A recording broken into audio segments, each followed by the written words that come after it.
Baik, Assalamualaikum warahmatullahi wabarakatuh.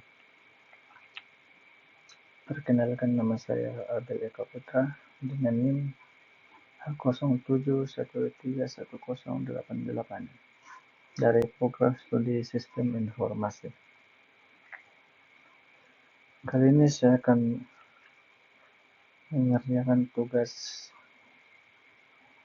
untuk transformasi digital dengan menjelaskan lewat PPT hasil makalah saya yang berjudul Transformasi Digital dalam Organisasi. Identifikasi kebutuhan, rencana implementasi, dan analisis aspek organisasi, keuangan, dan sosial.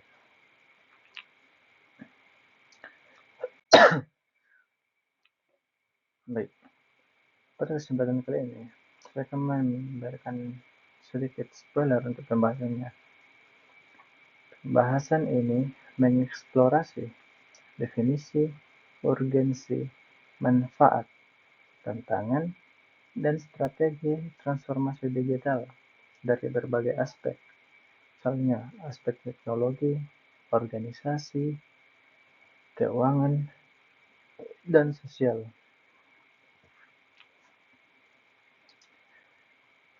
Khususnya dalam konteks Indonesia yang sedang berkembang menuju era digital.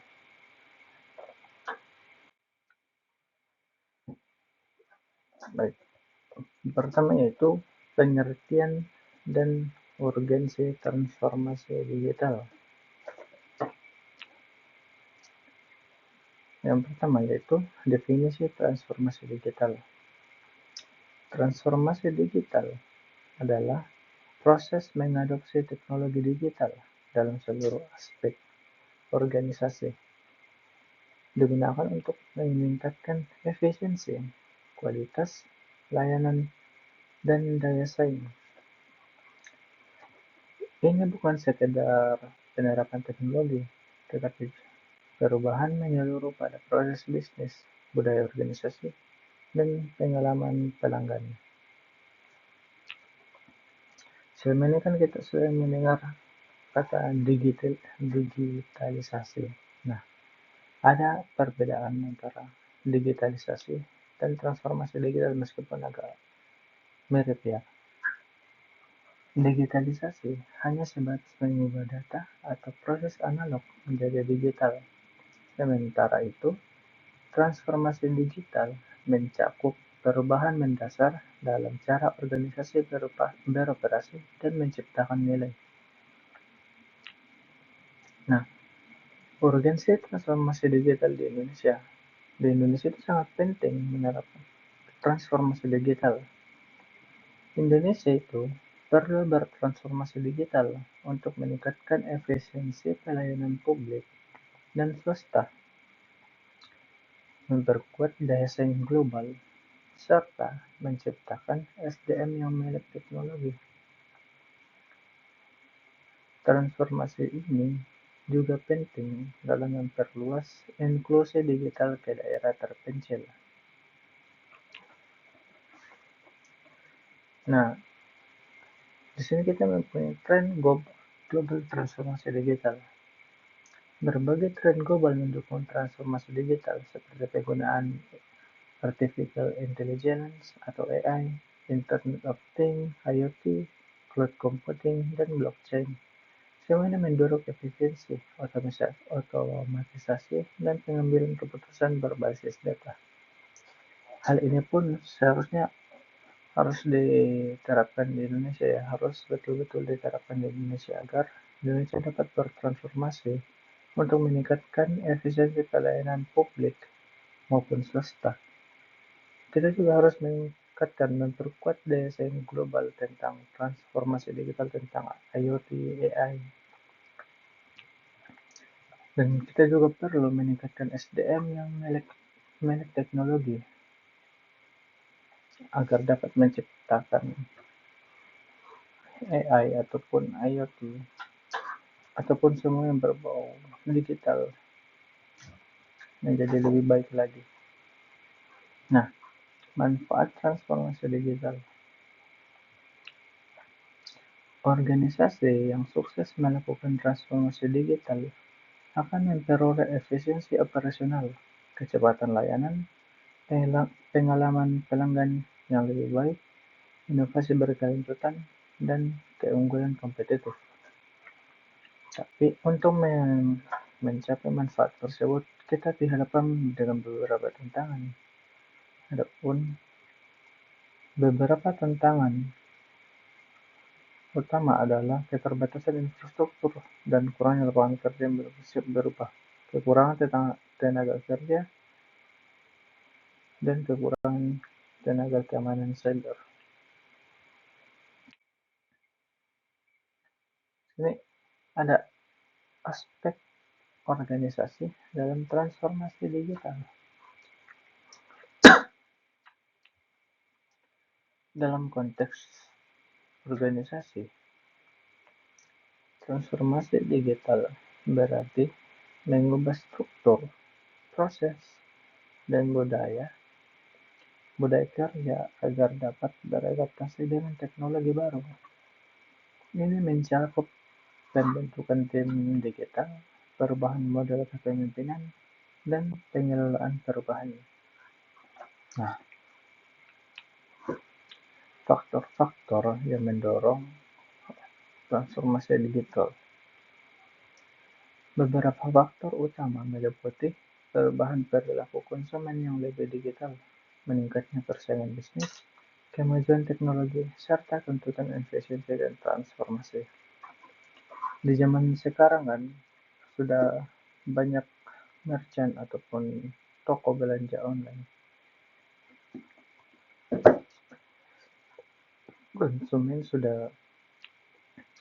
Konsumen lebih suka atau lebih sering belanja online. Nah, di situ kan untuk belanja itu kita memakai konsep digital.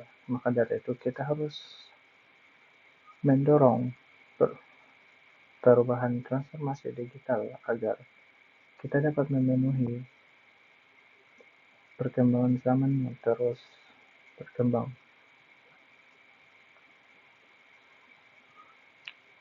Di samping itu kita juga harus memenuhi tuntutan efisiensi agar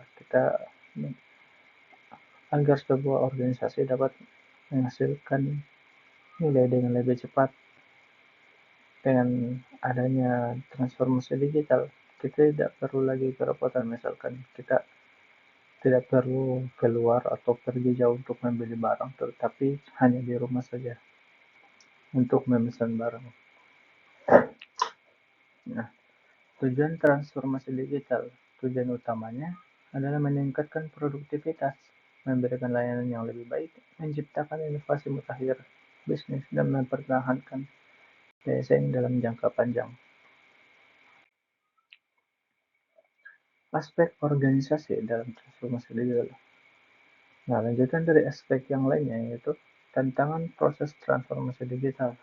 Transformasi digital pun mempunyai tantangan proses ya. Tantangan transformasi digital sering terhambat oleh kurangnya dukungan pimpinan, keterbatasan kompetensi sumber daya manusia, ketergantungan pada sistem lama, dan resistensi terhadap perubahan. Di sini kurangnya dukungan dari pimpinan, yaitu pimpinan kurang mendorong perubahan transformasi digital kepada orang-orang di bawahnya, dan juga kita masih kekurangan sumber daya manusia yang mampu untuk mendorong transformasi digital.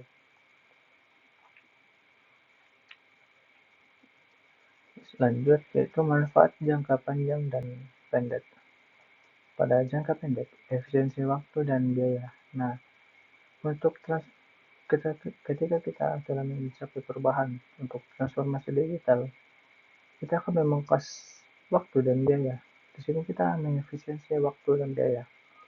Dan untuk manfaat jangka panjangnya, pertumbuhan bisnis yang berkelanjutan, meningkatkan loyalitas pelanggan, dan transformasi budaya kerja.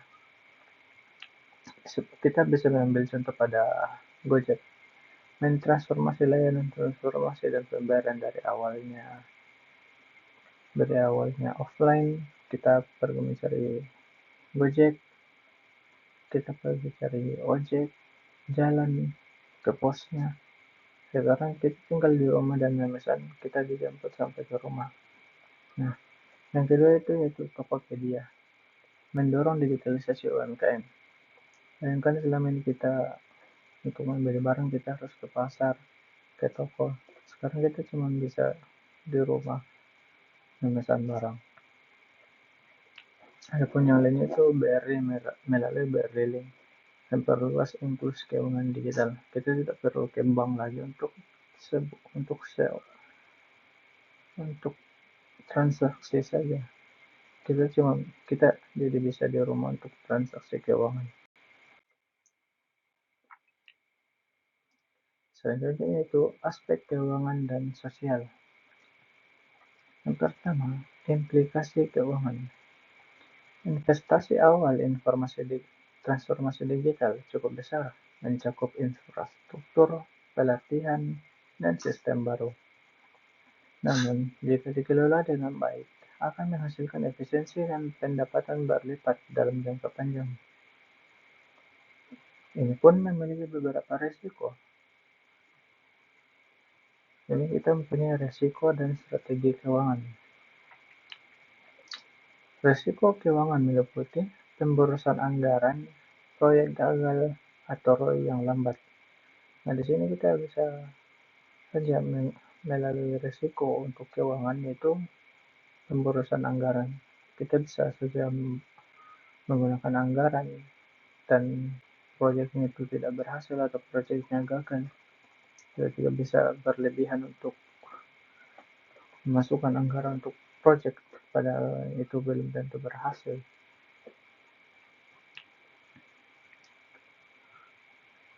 Nah, di sini juga ada implikasi sosial dan budaya. Transformasi digital dapat menyebabkan perubahan struktur kerja, hilangnya beberapa jenis pekerjaan, serta ketimpangan akses teknologi di masyarakat. Oh iya, dengan adanya transformasi digital, kita bisa kekurangan beberapa lowongan pekerjaan seperti misalkan kasir. Sekarang dengan adanya transformasi digital, para konsumen bisa langsung membayar dengan mandiri, yaitu dengan mentap kartunya di kasir dan scan sendiri barang-barang yang akan dia beli, sehingga memunculkan harga dan dibayar secara mandiri. Dan juga seperti pelayanan atau beberapa pabrik dengan transformasi digital, kita sudah bisa membuat sebuah robot yang bekerja di pabrik. Nah, ini juga ketimpangan akses teknologi di masyarakat. Ada masyarakat yang bisa mengakses teknologi dan ada juga yang tidak.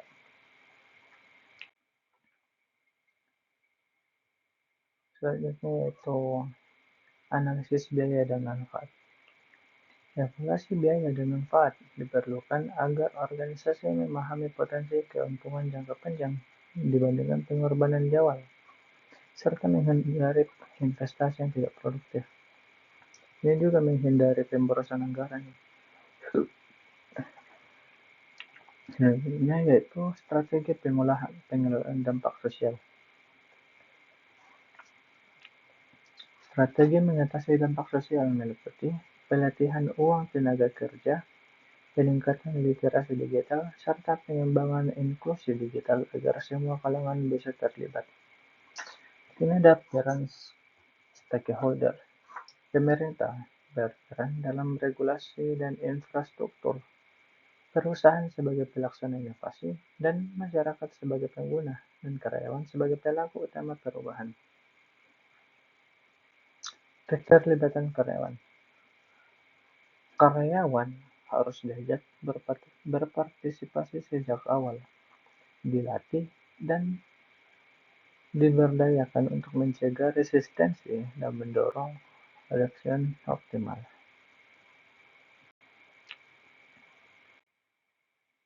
Oke, penutup.